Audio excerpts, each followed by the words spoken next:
पन्नगे च सुरेन्द्रे च कौशिके पाद संस्पृशि निर्विशेष मनस्काय श्री वीर स्वामी ने नमः। आराध्य देव के श्री चरणों में वंदन। श्रमण महावीर पुस्तक के स्वाध्याय में आज हमारा 27वां सेशन है और अब तक हम 29 चैप्टर्स कर चुके हैं। आज हम 30वां चैप्टर सतत जागरण ये चैप्टर प्रारंभ करेंगे। इससे पूर्व जो अब तक पढ़ा उससे संबंधित कोई भी अगर क्वेरी हो श्रमण महावीर पुस्तक पर आधारित तो पहले आमंत्रित है, पूछ सकते हैं।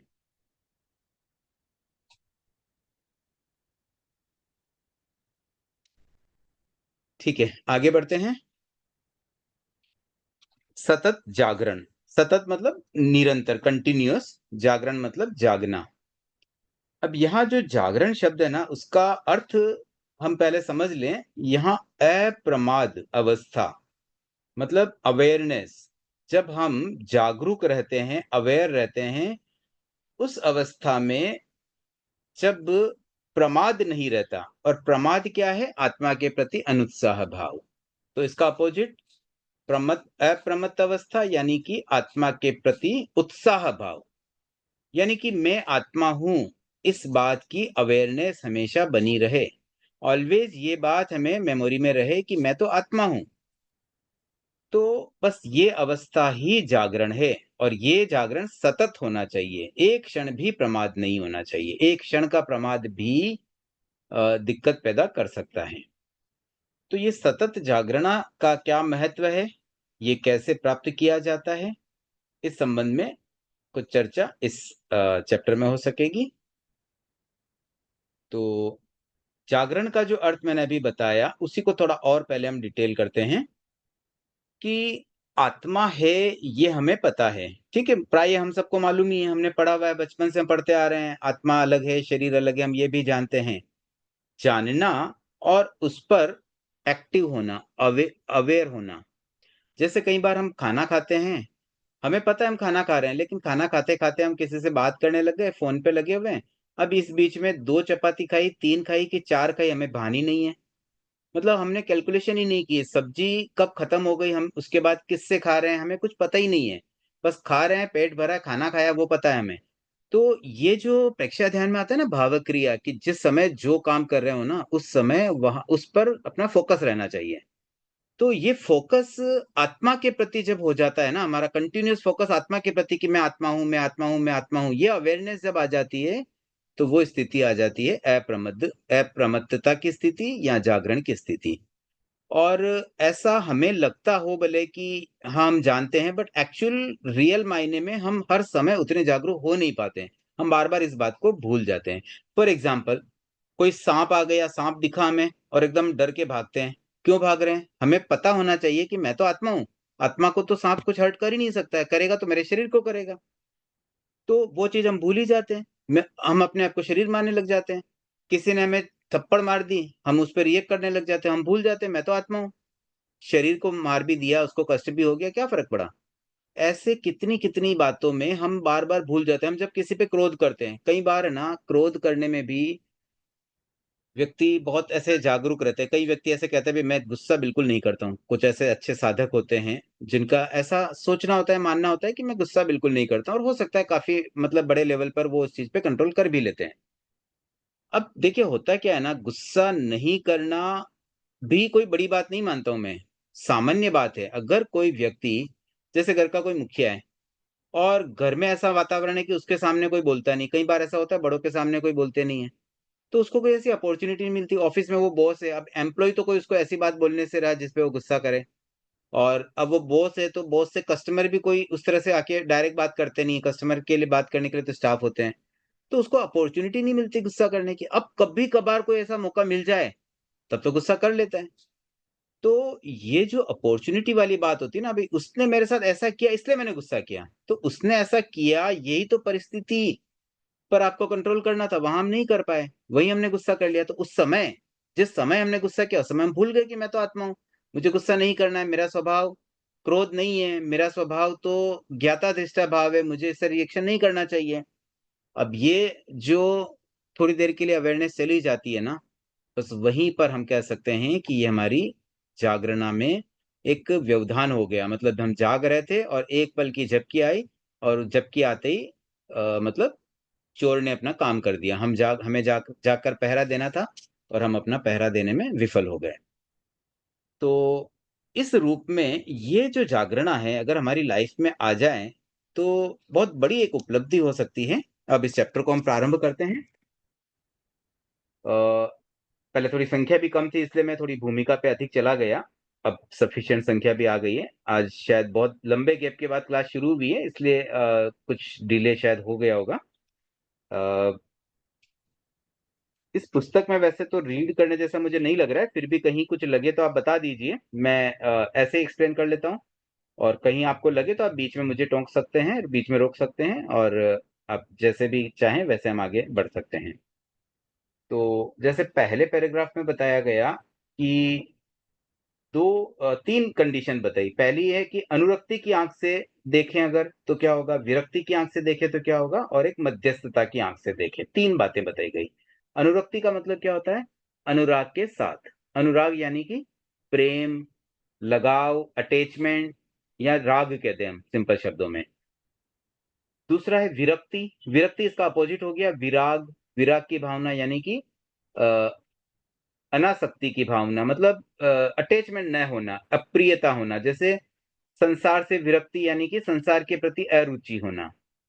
तो अगर विरक्ति की आँख से कोई चीज़ देखते हैं मतलब हमें जिस चीज़ में इंटरेस्ट नहीं हो, तो उस चीज़ में हमें कमियाँ दिखती हैं। और जिस चीज़ में हमें इंटरेस्ट होता है ना, उसमें उसकी क्वालिटीज़ दिखती हैं। हम कुछ न कुछ उसका एक गुण देख ही लेते हैं कि क्योंकि मुझे वो चीज़ में इंटरेस्ट है, तो मैं उसकी क्वालिटीज़ कैसे न कैसे एक्सप्लोर कर ही लूँगा। इसी प्रकार से तीसरी जो आँख है मध्यस्थता की, मध्यस्थता के मतलब न्यूट्रल। तो जो न्यूट्रल होते हैं न राग न द्वेष। अनुरक्ति में राग है, विरक्ति में द्वेष है, मध्यस्थता में वीतरागता है। तो वीतरागता से जब देखते हैं तो वहां पर गुण और दोष दोनों दिखते हैं, जो जैसा है वैसा हमें दिख जाता है। तो भगवान महावीर की जो साधना थी ना, वह भी मध्यस्थता की आंख से वो देख रहे थे। अनुराग और विराग ये दोनों को वो पार कर चुके थे, न राग था न द्वेष था। तो वो उस जागृति के उस पॉइंट पर पहुंच गए थे जहां पर उन्हें कुछ भी प्रिय या अप्रिय नहीं रहा। तो ये जो उनका संयम था, भगवान का संयम था।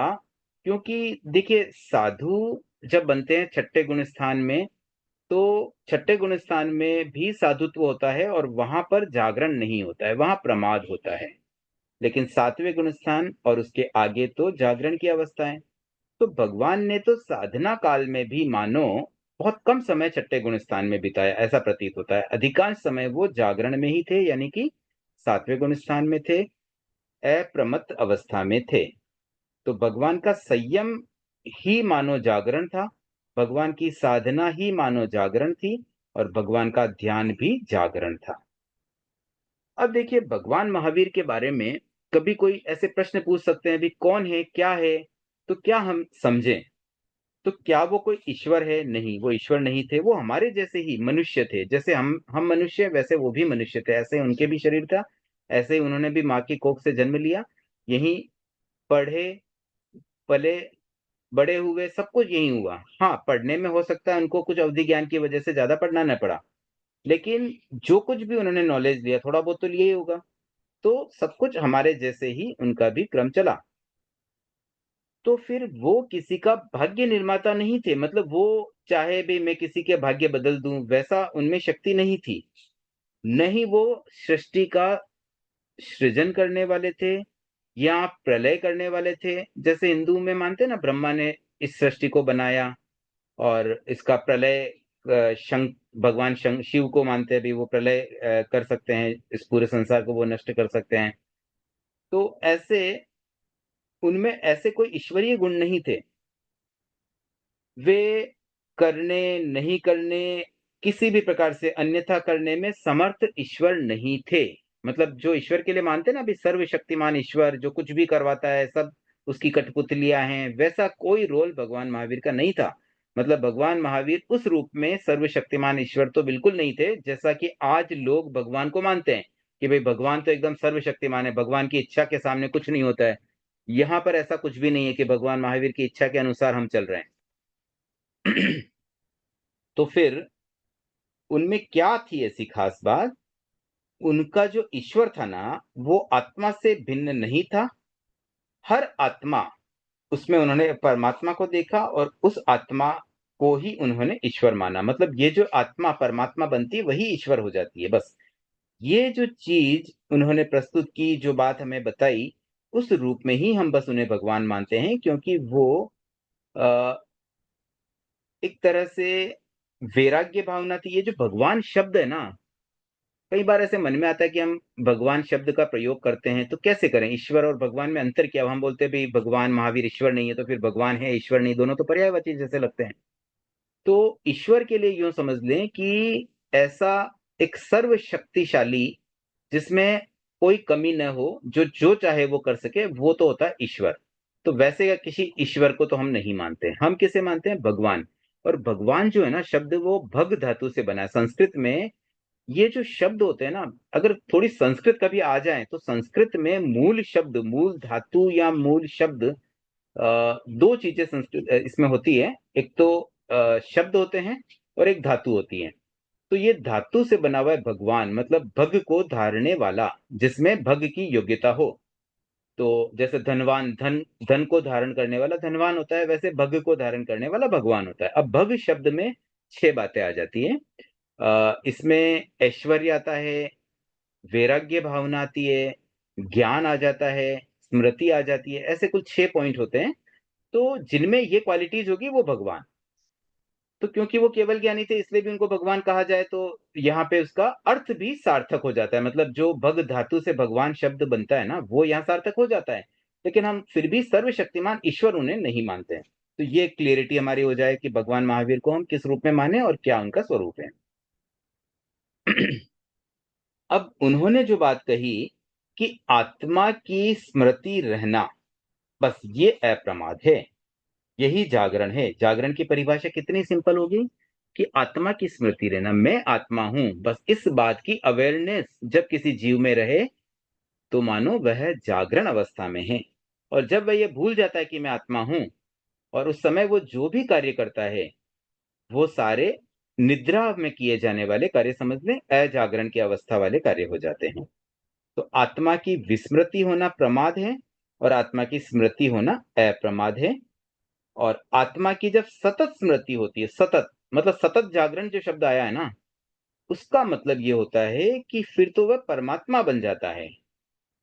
अब देखिए, वैसे तो सातवें गुण स्थान से ही अप्रमत्तता आ जाती है, बट यहां शब्द परमात्मा आ गया है। तो इसका कारण क्या है कि जब आत्मा की स्मृति आ जाती है, दैट मीन्स अब मोक्ष जाना पक्का है। ये प्रमाद ही सबसे बड़ी बाधा है। अप्रमत्त अवस्था में रहने वाला व्यक्ति फिर मोक्ष जाने में देर नहीं करता। फिर उसके, ठीक है, बंधे हुए कर्म भले रहेंगे, तब तक रह जाएंगे, लेकिन फिर नए कर्म बंधन रुक जाते हैं। पाप कर्म के बंधन तो बिल्कुल रुक ही जाते हैं मानो। तो अप्रमत्त अवस्था से अशुभ योग समाप्त हो जाता है। और अशुभ योग समाप्त होने के बाद में मोटे रूप से कर्मों का बंधन मानो रुक सा जाता है, और तब फिर उसके लिए मोक्ष जाना बहुत निकट हो जाता है। तो अब यहाँ तीन बातें आ गई है। एक तो आत्मा की विस्मृति होना, मतलब ये बात भूल जाना प्रमाद हुआ, और आत्मा की स्मृति रहना जागरण है। दो बात तो ये हो गई। और तीसरी है सतत स्मृति होना। स्मृति होना और सतत होना मतलब कंटिन्यूअस होना, बिल्कुल ब्रेक के बिना। तो वो हो जाता है परमात्मा की अवस्था। तो भगवान महावीर ने आत्मा को परमात्मा होने की दिशा दी। उन्होंने रास्ता बता दिया कि कोई भी आत्मा कैसे परमात्मा बने। बस उसी रूप में हम, मानो हमारे लिए बहुत बड़ी देन मिल गई। हम भी तो आत्मा ही है, हमें भी परमात्मा बनना अगर कोई बता दे, एक रास्ता मिल गया, तो फिर तो हम बन ही जाएंगे। अब कोई एक तो जादू जादू की छड़ी हम पे घुमा करके हमें परमात्मा बनाए, या हमें रास्ता बता दे भी ऐसे बनना है, बात तो एक ही हुई। कोई हमें रेडीमेड कोई चीज बना के घर में रख जाए, स्विगी से ऑर्डर दिया सीधी मिल जाए, और एक हमें उसकी रेसिपी मिल जाए, घर पे भी बना लेंगे, कौन सी बड़ी बात है। तो हमें रेसिपी मिल गई है भगवान महावीर के थ्रू। तो अब ये सतत जागरण की जो प्रेरणा है, बस उसे हमें अब थोड़ा समझना है। अब इसमें कुछ प्रसंग है। जैसे गौतम का एक संवाद कुछ अलग-अलग तरह का हुआ। जैसे एक तो आनंद के साथ उनका एक संवाद हुआ। आनंद से जब वो मिले, धर्म चर्चा की प्रसंग में कुछ बात चली, तो आनंद ने कह दिया कि भई भगवान महावीर द्वारा प्रतिपादित अप्रमाद की साधना करने से मुझे विशाल अवधि ज्ञान प्राप्त हुआ है। तो गौतम बोले, गृहस्थ को प्रत्यक्ष ज्ञान तो हो सकता है, लेकिन इतना बड़ा अवधि ज्ञान नहीं हो सकता है। तो तुम गलत बोल रहे हो, तुम उसके लिए क्षमा याचना करो, प्रायश्चित करो। तो बोले, भई प्रायश्चित का तो मुझे ज़रूरत नहीं लग रही, क्योंकि भगवान ने तो यही कहा कि सत्य बात कहने पे प्रायश्चित की आवश्यकता नहीं है। तो हालाँकि मुझे लग रहा है कि आपको प्रायश्चित करना चाहिए। ये बात कौन कह रहा है? आनंद गौतम से कहता है। तो गौतम को बड़ा आश्चर्य हुआ, ये इतना। अब गौतम ने सोचा, मैं इतना क्यों बहस करूँ, इससे अच्छा मैं साक्षात भगवान विराजित है, मैं तो उनसे जाके पूछ लूँगा। उन्होंने भगवान के पास गए और पूछा। भगवान तो केवल ज्ञानी, उन्होंने तुरंत बता दिया, जो भी घटना थी उनको ध्यान थी। उन्होंने कहा, भई इस केस में आनंद सही था, तुम गलत थे, तुम जाओ क्षमा याचना करो और तुम ही प्रायश्चित करो। तो गौतम गया, उसने तुरंत अपने प्रमाद का प्रायश्चित किया, क्षमा माँगी। अब देखिए, भगवान महावीर इतने प्रबुद्ध व्यक्ति, इतने बड़े व्यक्ति, उनके पास संवत्सरण में देवता, तिर्यंच, मनुष्य सब लोग पहुँच रहे हैं, बड़े-बड़े राजा आते हैं और उनके मुख्य शिष्य, उनको एक श्रावक के घर भेज रहे हैं भगवान। अब ऐसे आज के ज़माने के हिसाब से एक छोटा-सा कंपेयर अगर हम करें, कि मानो आचार्य महाश्रमण जी मुख्य मुनि को कह दें कि जाओ, तुम किसी श्रावक के घर जाकर के उनसे सॉरी बोल के आओ। तो कितनी बड़ी बात लगे। मतलब एक तरह से ऐसा लगता है ना, ये तो इंसल्ट होने वाली बात है। मतलब धर्म संघ का एक तरह से गौरव ही कम हो जाएगा। ऐसे कैसे चले जाएँ, मुख्य मुनि किसी श्रावक के घर क्यों जाएँ क्षमा माँगने? लेकिन भगवान ने भेजा, उसके पीछे मूल कारण क्या था? कि वो ये चाहते थे कि व्यक्तित्व का निर्माण होना ज़रूरी है। गलत गलत है, सही सही है। गलती को पोषित करके वो चाहते तो गौतम को नहीं भेजते, लेकिन इससे क्या होता? गौतम का ईगो बढ़ जाता। और उनको तो ईगो समाप्त करना था, वो नहीं चाहते थे कि अहम बढ़े। इसलिए उन्होंने इतना बड़ा स्टेप लिया, भले उससे उनकी इंसल्ट बने, भले लोगों के बीच में थोड़ा-सा मतलब ऐसा थोड़ा-सा हल्का फ़ील होता है कि भई अटपटा-सा भी लगता है, कैसे जाऊँ, क्या करूँ? कोई बात नहीं, ईगो को छोड़ दो, चले जाओ, गलती गलती है। तो ये बहुत बड़ी बात एक लगती है, भगवान महावीर इतने बड़ी मतलब पोज़ीशन में तीर्थंकर अवस्था में भी अपने मुख्य शिष्य को श्रावक से माफ़ी मँगवाने भेज दिया। तो यहाँ ये बात भी आई, अच्छा सा एक पैराग्राफ है। भगवान जानते थे कि असत्य के समर्थन से गौतम की प्रतिष्ठा सुरक्षित नहीं रह सकती। सत्यवादी आनंद को झुठलाकर यदि गौतम की प्रतिष्ठा को बचाने का यत्न किया जाता, तो गौतम का अहम अमर हो जाता और उनकी आत्मा मर जाती।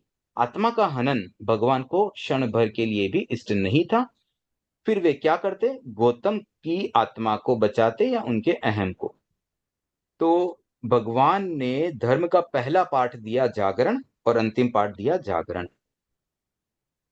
तो जागरण मतलब इतनी बड़ी बात है कि मूर्छा नहीं आनी चाहिए। धर्म के प्रति जो एक अनुत्साह भाव आ जाता है, हम में भी कई बार ऐसा आ जाता है, कई बार ऐसा होता है कि चलो आज तो हम सामायिक नहीं करें, आज तो मन नहीं हो रहा है, आज कुछ और चीज़ कर लें। संसार के प्रति हमारा अनुराग भी कभी-कभी बढ़ जाता है। तो ये जो भी चीज़ें हो रही है ना, उसको प्रमाद तो समझें, उसको हम गलत तो मानें। कई व्यक्ति ये सोचे कि नहीं हम तो गृहस्थ है, इसमें गलत क्या हुआ? भले हम गृहस्थ है, लेकिन गलत तो गलत ही है ना। हम जब गलतियों को मानेंगे तो कभी हम उसके प्रति पश्चाताप भी करेंगे, कभी प्रायश्चित भी करेंगे, कभी हम उनको रिवर्स भी कर पाएँगे। पर गलती को गलती मानेंगे ही नहीं, तो फिर तो हम प्रायश्चित की स्थिति तक भी नहीं पहुँच पाएँगे।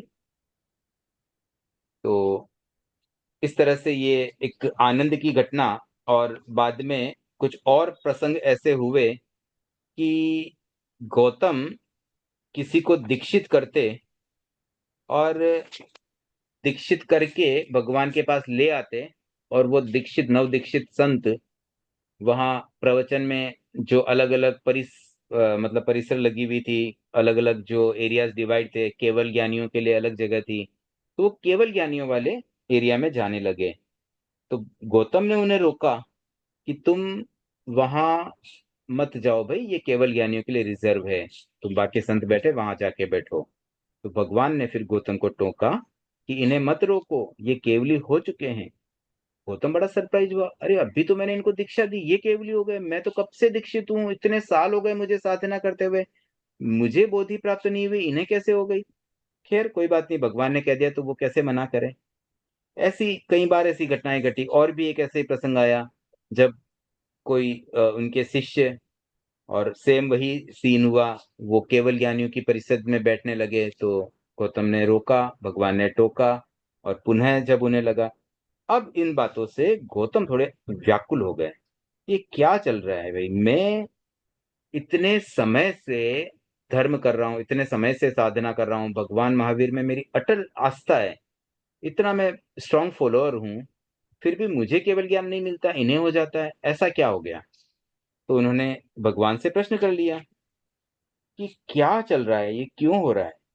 तो भगवान ने उन्हें उसका उत्तर इस रूप में दिया कि देखो, ये जो नव दीक्षित है, हालांकि इन्हें कम समय लगा, लेकिन जल्दी वो द्रुत गति से चले और इसलिए वो जल्दी आगे बढ़ गए, लक्ष्य पर जल्दी पहुंच गए। तो इसका मूल कारण जो बताया वो था स्नेह सूत्र को छिन्न करना। स्नेह सूत्र का मतलब राग का बंधन। और तुम्हारा जो राग है ना, मेरे प्रति बहुत ज्यादा राग है, मेरे शरीर के प्रति जो राग है ना, उसमें तुम उलझे हुए हो। उस आसक्ति से जब तुम फ्री होंगे, तब भी तुम भी अ, इससे केवल ज्ञान प्राप्त कर पाओगे। तो फिर भगवान ने कुछ पास्ट की स्टोरी भी बताई कि देखो, पहले भी हम जब इससे पूर्व भाव में देवता थे, तब भी तुम मेरे साथ थे, हम साथ में थे, हमारा स्नेह बंधन बहुत पुराना है, इससे पूर्व मनुष्य भाव में भी हम साथ रह चुके हैं। तो ये बंधन हमारा बहुत पुराना है, लेकिन अब तुम्हें इसे छोड़ना होगा, जब तुम इसे छोड़ोगे तभी तुम आगे बढ़ पाओगे। तो भगवान ने जो मूल कारण बताया इस पूरे घटनाक्रम में, कि कोई जल्दी केवल ज्ञान प्राप्त कर लेता है, कोई देरी से प्राप्त करता है, उसका मूल कारण राग है। और ये राग बड़ा मतलब तकलीफ देने वाली चीज है, क्योंकि द्वेष जो होता है ना, वो तो हर कोई इसको रिकॉग्नाइज कर पाता है, इजीली रिकॉग्नाइज कर लेता है कि किसी के मन में कोई द्वेष की भावना आई, कोई क्रोध कर रहा है, कोई किसी का बुरा सोचता है, समझ जाते हैं, हम खुद भी समझ जाते हैं, और कोई दूसरा भी जल्दी उस चीज को पकड़ पाता है। लेकिन राग की भावना पकड़ में नहीं आती। क्यों नहीं पकड़ में आती? अब माँ अपने बेटे से प्यार कर रही है, उसका लाड प्यार करती है, उसे अच्छा खाना खिलाती है, उसकी केयर करती है, तो ये तो मानो एक संसार की व्यवस्था जैसा प्रतीत होता है, और इसे सब अच्छा ही देखते हैं। राग के प्रति इस संसार में जो एक भावना है ना, वो बहुत पॉजिटिव भावना होती है, और उस वजह से इसमें जो नेगेटिव पॉइंट है ना, वो दिखता ही नहीं है, वो हिड मतलब हाइड हो जाता है। इस कारण से स्नेह बंधन पकड़ में नहीं आता है। तो उससे बहुत बारीकी से हमें समझना पड़ता है।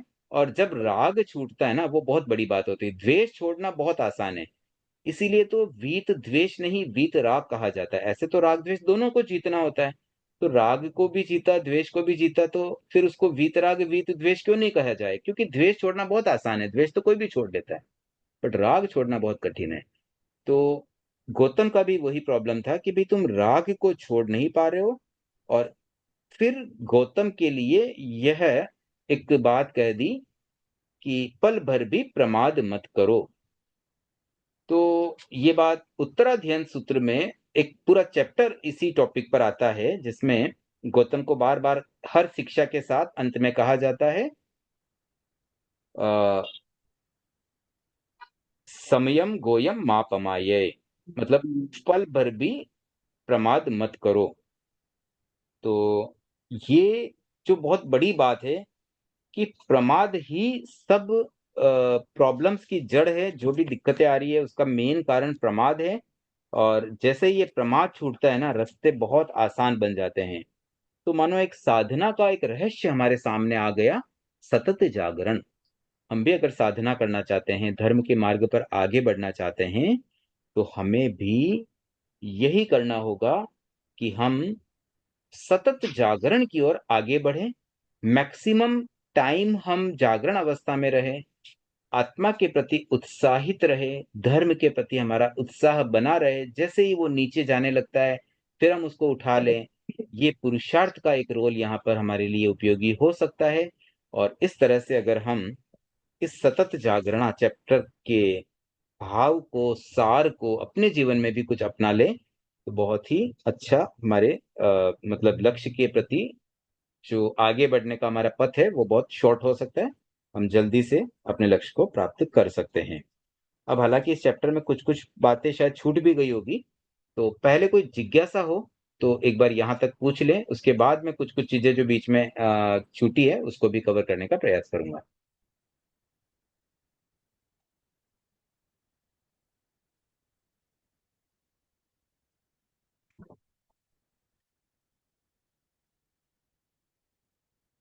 आई थिंक कोई जिज्ञासा तो नहीं है। इसमें एक घटना यहाँ पर आ रही है, कामदेव की प्रसंग है ये। कामदेव, जैसे आनंद श्रावक की घटना आई थी, वैसे कामदेव जो भगवान महावीर के 10 प्रमुख श्रावक है, उसमें से एक कामदेव भी हैं। तो कामदेव जब अपनी उपासना करते हैं, शील और ध्यान की आराधना कर रहे थे, तब उन्हें एक किसी देवता ने कुछ ऐसा आह्वान किया, पिशाच की डरावनी आकृति उपस्थित हुई और कर्कश ध्वनि में कहा कि तुम इस पाखंड को छोड़ दो, नहीं तो मैं तुम्हारे सिर के टुकड़े-टुकड़े कर डालूँगा। लेकिन कामदेव उस समय अप्रमाद अवस्था में थे और उन्होंने बिल्कुल डरे नहीं वो। अब ये भी बहुत एक बड़ी बात मिलती है कि जब कोई व्यक्ति अप्रमत्त अवस्था में रहता है, तब उसे भय नहीं लगता, कोई डर नहीं होता है। ये डर का कारण भी प्रमाद ही है। हम अरहत वंदना में भी तो ये पढ़ते ही है ना, मतलब प्रमाद से ही भय है, अप्रमाद से अभय है। तो मेन प्रमाद और अप्रमाद से अगेन भय की बात या बहुत सारी चीजें उसमें आ जाती है। दुख की अनुभूति भी अप्रमाद के कारण होती है, प्रमाद के कारण होती है। अप्रमाद अवस्था में दुख की अनुभूति नहीं होती है, भय नहीं लगता है। तो अप्रमाद अवस्था को कभी हम फील करके भी देखें। अगर हम 24 घंटे में से कभी 2 मिनट, 5 मिनट, 10 मिनट अप्रमाद अवस्था की स्थिति में पहुंचे, तब हमें फील होगा कि डर जैसा कुछ होता ही नहीं है। तो कामदेव की जो घटना चल रही थी, उसमें भी वो अप्रमाद के क्षण में थे। उनके मन में न तो भय आया, न कंपन आया, न दुःख आया। पिशाच ने बहुत कुछ किया उनके साथ। उन्हें आकाश में गेंद की तरह उछाला, नीचे गिरने पर पैरों से रौंदा और बहुत कुछ। इतना होने पर भी नहीं हुआ तो सर्प का रूप बनाकर उनको इतना मतलब डसा, इतना डंक मारे कि जगह-जगह उनके शरीर में होल हो गए। और इतना कुछ होने के बावजूद भी वो अफ़ेक्ट नहीं हुए। और ये एक बहुत बड़ा मतलब राज समझ लें कि अप्रमत्त अवस्था में ही ये सब पॉसिबल है।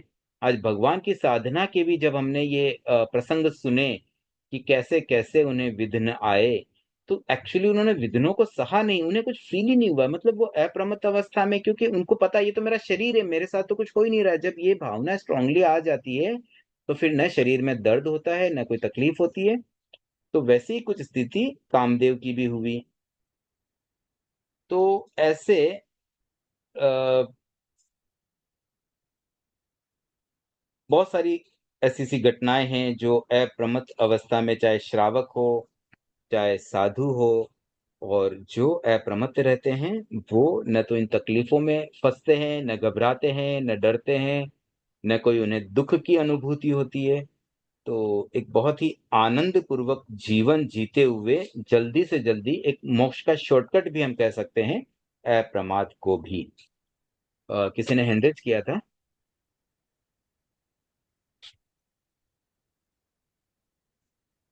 हाँ, संतोष जी,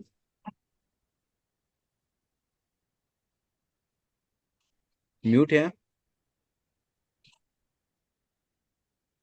आत्मा की विस्मृति के क्षण दुर्घटना के क्षण होते हैं। मानवीय जीवन में जितनी दुर्घटनाएं घटित होती है, ये सब उन्हीं क्षणों में होती है। हुँ। देखिए, दुर्घटना का मतलब क्या होता है? आज हमारे साथ कुछ घटना के साथ दुर शब्द लग गया, मतलब बुरी घटना। कोई चीज़ घटित हुई हाँ। और बुरी घटना है, यानी कि कुछ गलत हुआ, कुछ बुरा हुआ। तो बुरा कब होगा? अब यहाँ बुरा होने का मतलब आत्मा के साथ कुछ बुरा होना। तो आत्मा के साथ कोई ऐसी घटना घटना जो नेगेटिव हो, वो हो जाएगी दुर्घटना। तो दुर्घटना कब घटेगी? जब भी हम प्रमाद में रहेंगे। जब हम अप्रमत्त अवस्था में रहेंगे वहां पर कभी कोई दुर्घटना हो ही नहीं सकती।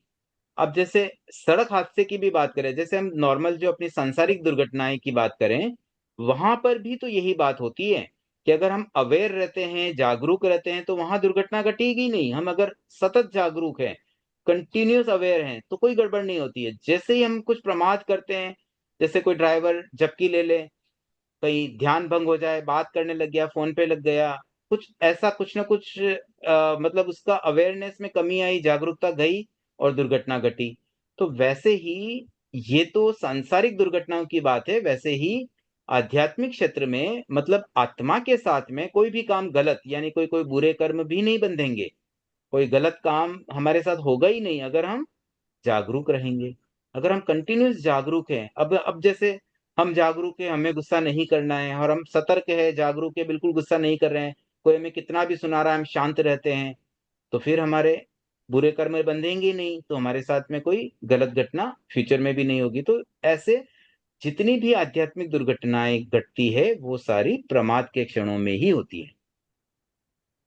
भगवान तो अप्रमत्त अवस्था में ही रहते थे, उनके साथ भी कई कई ऐसे परिस्थितियां आई। देखिए, परिस्थितियां उनके साथ जो आई ना, वो पास्ट इवेंट की वजह से थी। अभी तो फल भोग रहे थे वो, इस भव में, भगवान महावीर अच्छा। के भव में तो वो फल भोग रहे थे, जबकि पास्ट घटनाएं थी। जैसे फॉर एग्जाम्पल, वासुदेव त्रिपिष्ट के भव में उन्होंने जो अपने जो एम्प्लॉय के कान में शीशा डाला था गरम गरम, हाँ उसकी हाँ। वजह से उनके कान में अब की लेट ठुके। तो ये तो पास्ट इवेंट का अब रिजल्ट आया ना। अब उस समय वो प्रमाद में थे, वो प्रमाद था उनका। अभी कहाँ प्रमाद था, अभी तो साधना में वो मैक्सिमम टाइम अप्रमत्त रहे, बहुत कम समय प्रमाद हुआ। प्रमाद हाँ। तो हुआ उनसे भी, ये तो नहीं कह सकते कि कंप्लीटली सतत जागरण में ही रहे, लेकिन मैक्सिमम टाइम जागरण में रहे, तो वो इसलिए सुन। इस भाव में वो मोक्ष चले गए। ठीक।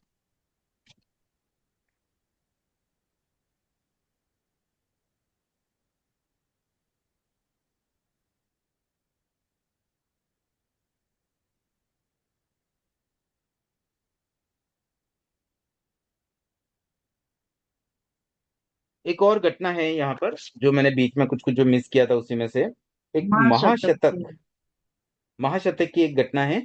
वो धर्म की आराधना कर रहे थे और उनकी पत्नी रेवती, जो बहुत निर्दय थी, वो बहुत डिस्टर्ब करती थी हस्बैंड को। वो साधना करता, उससे मजा नहीं, उससे अच्छा नहीं लगता है, वो परेशान करती थी। तो बहुत विचलित करने का प्रयत्न करती थी। कभी कभी तो वो साधना करते रहते थे, लेकिन कभी तो देखो अफेक्ट हो ही जाता है। कोई व्यक्ति रोज रोज परेशान करे तो हो सकता है कभी ना कभी उसका विवेक भी खो जाए। तो एक बार महाशतक क्रुद्ध हो गया, और क्रुद्ध होकर के उसने रेवती की भर्त्सना की, और क्रोध में कह दिया कि तुम इसी सप्ताह विषुचिका से पीड़ित होकर मर जाओगे और फिर नरक में जाओगे। तीन बातें कह दी। एक तो बीमार मतलब रोग लगना, एक मरना, और एक नरक में जाना। तीनों कितनी मतलब भयावह बातें उसने गुस्से में कह दी। और एक्चुअली वो सब हो भी गया, 7 दिन में वो मर भी गई, नरक में भी चली गई, सब कुछ हो गया। अब वो जब भगवान से मिले, भगवान के दर्शन करने गए, तो भगवान ने कहा कि ये या शायद गौतम से कहा होगा भगवान ने, कि जो श्रावक महाशतक ने किया ना अपनी पत्नी को अप्रिय शब्द का प्रयोग, वो ठीक नहीं था, और ऐसा करना सही नहीं था, उसे प्रायश्चित करना चाहिए। तो फिर गौतम ने महाशतक के पास जाकर के ये संदेश दिया, और फिर प्रायश्चित भी करवाया, और फिर अगेन वो अप्रमाद अवस्था में आ गए। तो कभी कभी थोड़ी देर का प्रमाद भी बहुत बड़ी दुर्घटना घटा सकता है हमारी लाइफ में। तो ये जो सतत जागरणा की बात है ना, अभी सतत क्यों जागना, कभी ब्रेक हो गया तो क्या हो गया। तो भगवान ने इसको इस रूप में बताया कि जैसे दीपक जलता है, मान लो अंधेरा कमरा है और दीपक जल रहा है। अब दीपक अगर एक क्षण के लिए भी बुझ जाएगा ना, तो एक क्षण तो पूरा अंधेरा हो जाएगा। अब अंधेरे में कोई भी घटना घट सकती है। तो अगर हम चाहें कि भी प्रकाश निरंतर बना रहे, तो जागरणा भी निरंतर होनी जरूरी है। एक क्षण का प्रमाद भी बड़ी बड़ी दुर्घटनाएं कर सकता है। बड़ा कोई ऐसा हमसे कोई पाप करवा दे, कोई बड़ा ऐसा कर्म बांध दे कि हमें कई और भवों तक इस संसार में भटकना पड़ जाए। इसलिए कहा जाता है कि पल भर भी प्रमाद मत करो। ये प्रमाद जो है ना, ये सबसे बेकार चीज है। जीव दुख से डरते हैं, और दुख का कर्ता तो जीव है, और दुख का हेतु है प्रमाद। दुख का अंत करता है जीव, और दुख का अंत करने का हेतु है अप्रमाद। तो दुख का कारण प्रमाद बताया गया, और दुख निवारण का उपाय भी अप्रमाद है। मतलब प्रमाद से दुख मिलता है, अप्रमाद से दुख हरता है। तो हम भी इस अप्रमाद को अपने जीवन में लाने का पूरा प्रयास करें। और कोई जिज्ञासा हो इस चैप्टर से रिलेटेड तो पूछ सकते हैं, नहीं तो हम आगे बढ़ते हैं। हाँ लता जी। अ, जय जिनेन्द्र। विसूचिका का मतलब सर? कोई बीमारी का इस नाम लगता है। रेवती, तुम इसी सप्ताह विसूचिका से पीड़ित होकर मर जाओगी। कोई विसूचिका। कोई बीमारी है, विसूचिका अच्छा, कोई बीमारी का नाम है, कोई रोग है।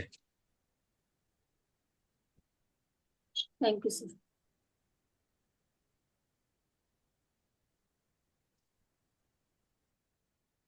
ठीक है, आगे बढ़ते हैं। जिज्ञासाएं बहुत कम आई है। मुझे थोड़ा सा ऐसा लग रहा है, एक लंबा ब्रेक होने के बाद में वो जो माहौल पहले था और आज के माहौल में बहुत अंतर सा प्रतीत हो रहा है। सर अभी आज दूसरी क्लास में भी दूसरी लोग बहुत लेट एक्टिविटी जुड़े चल हैं। रही है ना। शायद एक दो दिन लगेंगे वापस हैबिचुअल होने में। तो आगे बढ़ते हैं, जिज्ञासा नहीं हो तो। चैप्टर 31 कर लेते हैं, चक्षुदान। देखिए ये चैप्टर मैंने थोड़ा सा शॉर्ट में ही बताया, पूरा रीड नहीं किया है। तो कोई जिज्ञासा आपकी बाद में भी आए तो आप कल भी पूछ सकते हैं। अभी फिलहाल हम 31 चैप्टर की ओर बढ़ते हैं, चक्षुदान। तो इस चैप्टर में जैसे चक्षुदान महादान, ऐसा आपने पढ़ा भी होगा कई बार, आजकल बहुत चलता है आई डोनेशन के बारे में। तो भगवान ने भी देखो चक्षुदान का एक पूरा एक चैप्टर भी यहाँ दिया गया, मतलब भगवान ने भी चक्षुदान दिया ही था। चक्षुदान के वो भी पक्षधर थे।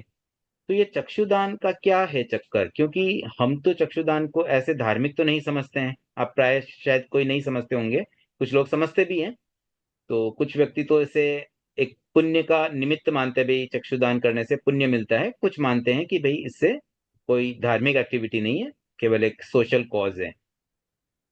तो ये जो चैप्टर है चक्षुदान, इस चक्षुदान शब्द को अगर हम समझें, ममता जी ने भेजा है विश्वचित्रिका का अर्थ चैट पर, तो आप लता जी आप उसमें और पढ़ सकते हैं। तो यहाँ जो चक्षुदान है, एक्चुअली किसी को सही चक्षु देना, मतलब सही दृष्टि देना। कोई गलत रास्ते जा रहा है उसे सही दृष्टि दे देना, वो है रियल मायने में चक्षुध्यान चक्षुदान, जो आध्यात्मिक जिसका लाभ भी मिलता है। तो यहाँ आई डोनेशन जो फिजिकल आईज दी जाती है वह चक्षुदान नहीं है, बल्कि यहाँ चक्षुदान जो भगवान ने मेघ कुमार को दिया था। मेघ कुमार जो नव दीक्षित संत, और पहली ही रात्रि में वो विचलित होकर के पुनः घर जाने का मन बना लेते हैं, और उन्हें सही दृष्टि देना, उनकी आंखें खोल देना, उन्हें ऐसी दिशा देना कि फिर वो परमानेंट फिर से साधुत्व में रम गए। और ये चक्षुदान हमें भी देना चाहिए, और एक नहीं कईयों को हम दे सकते हैं। सामान्यतः हमारी आंखें जब हम देते हैं ना, तो एक व्यक्ति को हम डोनेट कर पाएंगे। भी एक को चक्षुदान दे दिया, दूसरा है भी मुझे भी दे दो, कहाँ से लाऊं, मैं तो एक ही आंख दे दी मैंने। या ज्यादा से ज्यादा दो आंख दो व्यक्ति को दे दो, उसके बाद तो क्या करेंगे हम। लेकिन जो आध्यात्मिक चक्षुदान का रूप इस चैप्टर में बताया है, वह तो हम कितने ही व्यक्तियों को, लाखों करोड़ों लोगों को दे सकते हैं। तो इस चैप्टर में जो घटना आती है, ये घटना मेघ कुमार पर आधारित है। और ये जो मेघ कुमार राजा श्रेणी का पुत्र, और एकदम कोमल, देखो राजकुमार कैसा होता है ना, एकदम सॉफ्ट और बहुत अच्छे कोमल बिस्तर पे सोने वाला और एकदम आराम से रहने वाला, वैसा व्यक्ति, वैसा राजकुमार अगर उसकी दीक्षा हो जाए, पहली रात को इतना कष्ट मिले तो तकलीफ तो होती है। अब होता क्या था उस समय, सिस्टम ऐसा था कि सोने का जो क्रम था, वो सीनियर्स अंदर की तरफ सोएंगे, उसके बाद जूनियर जूनियर जूनियर जूनियर ऐसे सोते थे। तो मैं कुमार क्योंकि नव दीक्षित थे, तो उनका नंबर आया बिल्कुल गेट के पास। अब गेट के पास नंबर आया और गेट बार बार खुलता है। अब किसी को रात को कोई भी काम से उठना पड़े, कोई भी काम रहा, तो वो गेट बार बार खुलता बंद होता है, तो उनको तो रात भर नींद ही नहीं आई। और बार बार कोई उनसे टकरा के जाता है, कभी उनको ठोकर लग रही है, तो वो परेशान हो गए। एक तो उनको जमीन पे सुला दिया गया, और ऊपर से इस तरह से। तो उनको लगा कि ये मेरे लिए नहीं है, मैं ये सब नहीं कर पाऊंगा। तो वो भगवान के पास जाते हैं सुबह उठ के। तो भगवान तो केवल ज्ञानी थे, वो पास में आए उससे पहले उन्हें समझ में आ गया क्यों आए हैं, क्या है। तो फिर भगवान उनको उनकी आंखें खोलते हैं। कैसे खोलते हैं? उन्हें स्मृति करवा के, उनको याद दिलवाते हैं, उनको अपनी पास्ट लाइफ में ले जाते हैं कि मेघ, तुम इतनी सी चीज से डर गए हो, तुम तो पहले सम्यक्त्व भी नहीं थे। पास्ट में तुम जब हाथी के भाव में थे, याद करो, जब तुम हाथी के भाव में थे तब तुमने सम्यक्त्व नहीं, तुम्हें ज्ञान नहीं, तुम्हें नॉलेज नहीं था, आत्मा के बारे में अवेयरनेस नहीं थी, फिर भी तुम में कितनी दया की भावना थी, कितनी तुम में अहिंसा की भावना थी। तो मैं कुमार सोचने लग गया क्या बोल रहे हैं ये। तो वो निवेदन करता मुझे और डिटेल में बताओ। वो अपनी मेन व्यथा छोड़ करके उस पर कंसंट्रेट हो गए कि भाई मुझे तो मेरी पास्ट लाइफ जाननी है। तो पास्ट लाइफ, भगवान पास्ट लाइफ की पूरी बात उन्हें स्टोरी पूरी सुनाते हैं कि भाई लास्ट भाव नहीं, इससे पहले वाले भाव की बात बताता हूँ, 2 भाव पहले। तो सेकेंड लास्ट भाव की बात थी, वो हाथी के भाव में था। फिर हाथी के भाव में वो आ, किसी मतलब ग्रुप में था। फिर उस ग्रुप में से किसी हाथी को कोई कारण से कोई मतलब गलत कुछ किया होगा तो उसको ग्रुप से निकाला गया होगा। तो वो एक हाथी जो निकाला गया था वो वहीं कहीं जा रहा था, और वो मेघ कुमार का भाव, जो मेघ कुमार का जीव जिस रूप में हाथी के रूप में था वह थोड़ा सा प्रौढ़ हो गया था, बुढ़ा हो गया था, वृद्ध हो गया था। तो कहीं जाते जाते रास्ते में वो अकेला रह गया कोई रीजन से। और रास्ते में कहीं प्यास लगी, प्यास में वो पानी ढूंढ रहा था, कहीं मिला नहीं। एक जगह कहीं थोड़ा पानी दिखाई दिया, थोड़ा दलदल था, लेकिन प्यास इतनी थी कि वो वहां जाता है और दलदल में फंस जाता है। ताकत इतनी बची नहीं थी। तो जैसे तैसे वो कोशिश करता है कि मैं पानी पी लूं। तभी वो हाथी जिसको उन्होंने कभी ग्रुप से निकाला था वो आता है, देखता है ये अकेला है तो मैं उससे अपना बदला ले लूं। तो वह उसे और ज्यादा उस पे प्रहार करके और उस पे अटैक करके वह चला जाता है। तो उस अटैक से और उस दलदल में फंसने के कारण से, प्यास से, वृद्ध अवस्था से, इन सब कारणों से वह वहीं पर उसकी डेथ हो जाती है। और मरने के बाद फिर पुनः वह अगले भाव में हाथी के रूप में उत्पन्न होता है। और अपने पास्ट नॉलेज से उस हाथी ने, क्योंकि पिछले भाव में उसने दावानल देखा था। दावानल क्या होता है? जंगल में जब आग लगती है ना तो बहुत भयंकर आग लगती है, क्योंकि वहां बहुत सारे पेड़ पौधे होते हैं, तो वो आग फैलती जाती है, आगे से आगे उनको फ्यूल मिलता रहता है, तो आग जल्दी जल्दी फैल जाती है। तो उस हाथी को थोड़ा अवेयरनेस थी उस चीज की, पास्ट लाइफ का आइडिया कुछ ध्यान आया होगा, तो उसे समझ में आया कि यार ऐसा कभी दावानल आ जाता है तो उसका बचने का उपाय क्या किया जाए। तो उसने एक जमीन का एक पोर्शन जहां पर जितनी भी वनस्पति थी उसको पूरा उखाड़ दिया, खाली कर दिया, मतलब उसको प्लेन ग्राउंड बना दिया विदाउट एनी प्लांट्स। तो फिर क्या होता है ना कि आग उस एरिया में नहीं पहुंच पाती, क्योंकि वहां पर उसको पहुंचने जलने के लिए कोई चीज मिलती नहीं है, तो आग उसी एरिया में जाएगी जहां पर पेड़ पौधे होते हैं। तो ऐसी एक बड़ी सी जगह उन्होंने बना दी थी, एक सुरक्षित स्थान बना लिया कि भी कभी जंगल में आग लग जाएगी तो हम वहां रुक सकते हैं। तो उस हाथी ने वो जगह बनाई, अपने ग्रुप के लिए भी बनाई और अपने लिए भी बनाई। लेकिन अब क्या होता है ना, देखो जानवरों में तो कोई उतना रहता नहीं कि भाई ये मेरी जगह है, वो अपने कोई प्लॉट पे जैसे आज तो हम क्या एक प्लॉट खरीदते रजिस्ट्री करवाते, 1 इंच भी कोई इधर उधर ले लेवे तो हम केस भी कर लेते हैं, बड़ा झगड़ा हो जाता है। वहां तो इतना कुछ था नहीं। तो ऐसा ही एक बार हो गया, जंगल में आग लग गई तो वो आ गए अपने सुरक्षित स्थान पर, तो अब बहुत सारे जानवर वहां पर आ गए। और उस समय तो इमरजेंसी थी, अब वहां पर शेर भी वहीं, अ, भेड़िया भी वहीं, लोमड़ी भी वहीं और खरगोश भी वहीं, सब तरह के जीव जंतु एक ही जगह पर इकट्ठे हो गए। और जगह कम थी, जानवर अधिक थे, तो सब खचाखच उसमें जितनी जगह जिसको मिली सब उसमें ऑक्यूपाई हो गए। और वो जंगल की आग 3 दिन तक चली। अब इस दौरान क्या होता है कि वो हाथी जो मेघ कुमार का जीव हाथी के रूप में था, वो तो अपना सुरक्षित खड़ा ही था, लेकिन उसके शरीर पर कहीं खुजली चली, और खुजली चलाने के लिए उसने एक पैर ऊपर किया। उतनी देर में, क्योंकि इतने सटासट जीव भरे पड़े थे ना कि उन्हें लग रहा था कि बहुत कहीं जगह हुई है, वो पैर ऊपर उठा तो जगह हुई थी, खरगोश वहां की खिसक गया कि थोड़ा कंफर्टेबल हो जाऊं मैं। तो आज जैसे हम ट्रेन में जाते हैं ना, मुंबई की लोकल ट्रेन में या ऐसे बहुत बसों में कहीं रश होती है और थोड़ी सी एक आदमी भी उतर जाता तो सब लोग थोड़ा थोड़ा जगह को मतलब ऑक्यूपाई करके एकदम रिलैक्स हो जाते हैं, बस वैसे ही कुछ वहां रिलैक्स हो गए। अब हाथी ने खुजली चला करके पैर वापस नीचे रखना चाहा, तो देखा अगर मैं पैर नीचे रखूंगा तो खरगोश मर जाएगा, अब जगह बची नहीं है, अब वापस खरगोश खिसक सके उतनी भी जगह नहीं, क्योंकि वो जगह तो सब जीवों में, सब मतलब जानवरों में बढ़ चुकी है। तो उसने सोचा उसमें, उस समय वो हालांकि सम्यक भी नहीं था, लेकिन उसके मन में जो दया की भावना आई, और उस दया की भावना के कारण उसने उस पैर को ऊपर रखा, मतलब उसको नीचे नहीं रखा। अब सोचो आप, एक पैर को ऊपर रख पाना कितना मुश्किल होता है, और 3 दिन तक। तो उसकी हालत बहुत खराब हो गई, लेकिन फिर भी उसने दया दिखाई और पैर नीचे नहीं रखा। और आफ्टर 3 डेज जब सब जानवर चले गए, उसने भी सोचा चलो अब मैं पैर नीचे रखूं और यहाँ से प्रस्थान करूं। लेकिन उसका पैर पूरा अकड़ चुका था, जैसे ही नीचे रखा धड़ाम से नीचे गिरा और वहीं उसकी मृत्यु हो जाती है। और उस दया भावना से उसके जो भी शुभ कर्म, कुछ पुण्योदय समझ लो, उन्हें मैं कुमार को मनुष्य गति मिली और राजघर मिला, राजा सैनिक के घर में जन्मा। और फिर ऐसा संयोग मिला कि वो संयम के पद तक भी आ गया। अब ये सारी घटना जब मैं कुमार को भगवान सुनाते हैं, तो फिर उनकी आंखें खुल जाती है। तो ये मानो भगवान महावीर का मैं कुमार के लिए चक्षुदान था। और ये इतना सब जानने के बाद अब मैं कुमार का समझ में आया कि मैंने पास्ट में कितना कुछ सहा, कितना तकलीफ भी देखी, लेकिन जस्ट मैंने एक खरगोश तक को नहीं मरने दिया, और आज मैं इतनी सी चीज से अधीर हो रहा हूँ। ये तो बहुत छोटी सी बात है। अब वो पूरी तरह से समझ चुका था।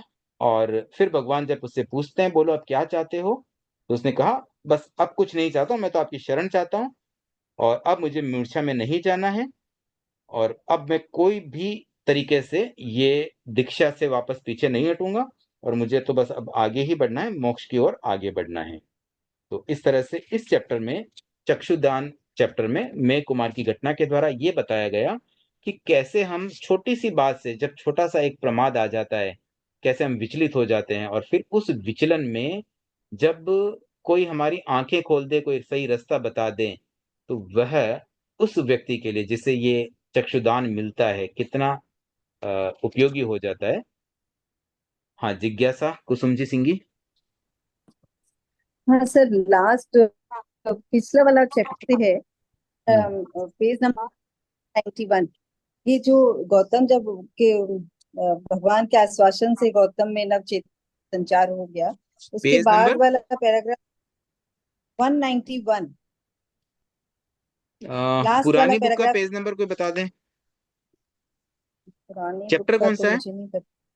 ये इसके पहले वाला जो अभी चैप्टर जो अभी हम लोग जो लास्ट आज पढ़ाया था, किए सतत थे, जागरण? हाँ, उसमें जो है ना कि 170। 170, हाँ। अचेतन जगत को नियम की श्रृंखला में बांधा जा सकता है, एक सांचे में ढाला जा सकता है। चेतन जगत नियमन करने वाला है, उसमें चेतना की स्वतंत्रता है, उसके चैतन्य विकास के अनंत स्तर हैं, उसके स्वतंत्र व्यक्तित्व की अनंत असंख्य धाराएं हैं। फिर ठीक है, एक बार है अचेतन ना से रोकता कठिन। हूँ लता जी, आप मुझे बताएंगे 30वें 30 चैप्टर है, उसमें कौन सा नंबर का पेज है? पेज नंबर मतलब वैसा नहीं, गिन के बताइए, पहला पेज दूसरा पेज वैसा चैप्टर का। अच्छा, मतलब लास्ट एक एक पेज के बाद वाला, मतलब उसके बाद में 1.5 पेज ही बाकी है। मेरा में 1.5 के पहले, ठीक है। जहाँ पे वो गौतम को आशीर्वाद देते हैं ना भगवान, उसके ठीक है, बाद मुझे मिल में गया पैराग्राफ। अ, तो देखिए इसमें जो लिखा है ना, अचेतन जगत जो होता है ना, उसको तो आप जैसे चाहो वैसे सेट कर सकते हो, नियम की श्रृंखला में भी बांध सकते हो, आप एक सांचे में ढालना चाहो ढाल सकते हो, क्योंकि वहां पे कोई ऑब्जेक्शन लेने वाला नहीं है, वहां चेतना नहीं होती है। कोई भी अजीब चीजों को, कोई पदार्थ है, जैसे आपको मान लो रोटी बनानी है, आप चाहो तो राउंड बनाओ, आप चाहो तो भारत का नक्शा बना दो, कुछ भी शेप में बना लो, आपको कौन रोकने वाला है? मतलब उस रोटी को कोई फर्क पड़ेगा क्या? उनको तो आप जैसे बनाओगे वैसे वो बनते जाएंगे। तो वैसे ही अचेतन जगत में आप चाहे जो रूल्स थोप दो, सब मान लेंगे। लेकिन चेतन जगत में ये कैसे पॉसिबल है? क्योंकि हर व्यक्ति की अपनी एक इच्छा होती है, हम अपनी इच्छा से हम कुछ भी करना चाह सकते हैं, कोई हमें बाउंड तो कर नहीं सकता है। आज मान लीजिए मैंने कह दिया कि आज क्लास 7:15 बजे है, सबको उपस्थित होना है, अब जिसकी मर्जी होगी वो आएगा, हम किसी को फोर्स तो कर नहीं सकते हैं। चेतन जगत में तो यही दिक्कत है ना। आज मैंने अपने लैपटॉप को तो मैंने बोल दिया भी 7:15 चालू होना, वो तो हो ही जाएगा, उसको मैं चालू रखूंगा 7:15, क्या वो मतलब रात को पूरी रात भी मैं चालू रखूं तो वो रह जाएगा। लेकिन इंसान को तो मैं ऐसे चालू नहीं रख सकता हूँ, कोई भी जीव को तो ऐसे मैं कंट्रोल नहीं कर सकता हूँ। तो यहाँ पर है ना स्वतंत्रता बाधा बन जाती है, स्वतंत्र व्यक्ति की बहुत सारी अलग अलग धाराएं बन जाती है, वो अपनी अपनी सोच के हिसाब से वो चलना चाहेगा, वो कोई भी नियम में बंधना नहीं चाहेगा। तो अब यहाँ आपका प्रश्न और कुछ बचता है यहाँ तक में जो मैंने बात बताई उससे क्लियर हो जाता है? क्लियर है सर ये। लेकिन जहाँ आंतरिक परिवर्तन की स्वतंत्रता है, पूर्ण स्वतंत्रता है, दिशा और गति की स्वतंत्रता है, किसी हाँ, का देखिए हस्तक्षेप यहाँ पर नहीं है ना, है वहां। ये बात, ये पैराग्राफ किस संदर्भ में आ रहा है, पहले संदर्भ समझते, रेफरेंस समझते हैं। वो जो गौतम को संतों को न दीक्षा देते हैं और वो केवली हो जाते हैं, वो अभी तक केवली नहीं हुए ना, उसी बारे में बात बताई गई है कि देखो इसमें कोई ऐसा रूल तो है नहीं कि भाई इतने महीने दीक्षित हुए और बन जाओगे। यहाँ तो चेतना का जहां सवाल होगा वहां तो आंतरिक परिवर्तन कैसे हो रहा है उस पर सब डिपेंड करेगा।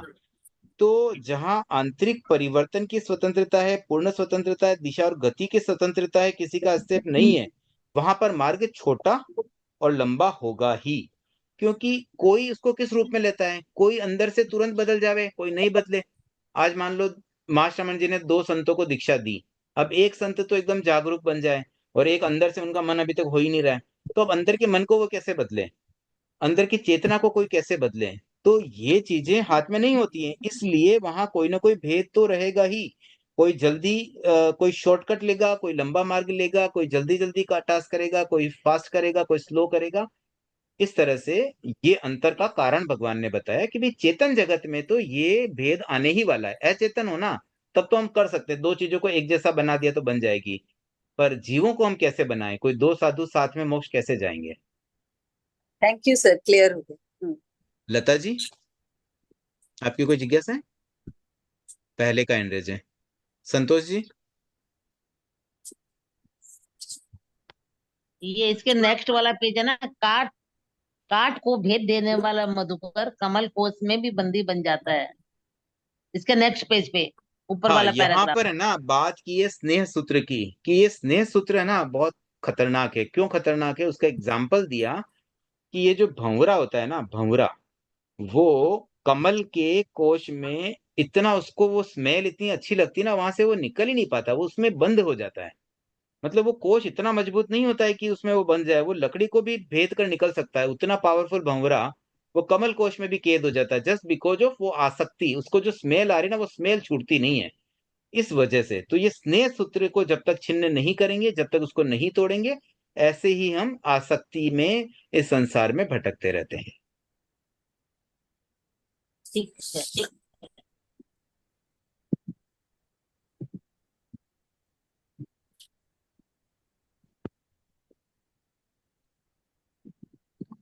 हाँ कुसुम जी?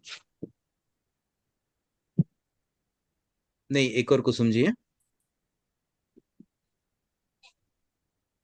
कुसुम जी आपने हैंड रेज किया है, म्यूट है आप। हाँ, इसमें दिया ना जीव शाश्वत भी है और अशाश्वत भी है। तो सर जीव अशाश्वत कैसे है, थोड़ा सा बताइए। कहाँ दिया हुआ है? ये 29 में है, 29 चैप्टर में है, 178 पेज पर।